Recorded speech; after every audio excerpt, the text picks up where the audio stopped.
As we first told you last night, a push is underway to bring a new vocational college to Bryan College Station, or at least increase what's here now. A steering committee through the Research Valley Partnership has been meeting since June in an effort to find ways to have a more comprehensive training ability for the region's workforce. The current options include either partnering with Blinn College or bringing a new college to town, which would require Blinn's approval. Area businesses like Kentmore Cabinet say they would benefit from new skilled laborers. What we'd like to be able to see is an effort by the community to continue to broaden the base of applicants through skilled classes, opportunities for them to grow in not just woodworking, but in manufacturing in general.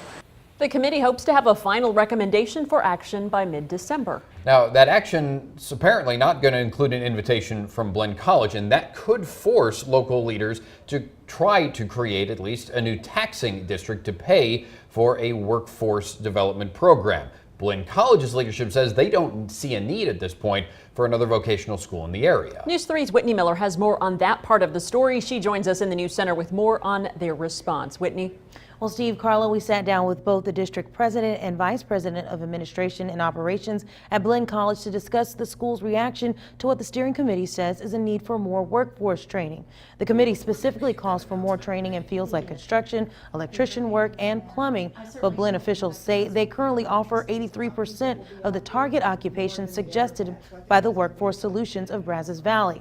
The committee cited a local report they say suggested our area is greatly lacking the workforce labor it needs to support a growing area like BCS as a reason for the new school, but Blinn disagreed. Those same occupations and the training that they said would be needed are all of the ones that Blinn is doing right now. And the number of awards, we would double the number that were needed if we just stayed on our same pace. So I think the Perryman report was great. It really confirmed and reinforced that we're on the right track with our training. And they say the current shortage in those workforce areas may not be directly attributed to the lack of programs. I don't think it's always a shortage of training. It's a shortage of getting people to enroll in those programs. And that starts at high school, it starts at middle school. But we have some plans to open some additional programs. We have the facilities and the space to be able to do so. We're looking for expansion opportunities. If there are some areas that we're not addressing, we would want to know it. And in some areas, very small, but there are a couple where there doesn't appear to be a need right now that would meet a need for a continuous pipeline.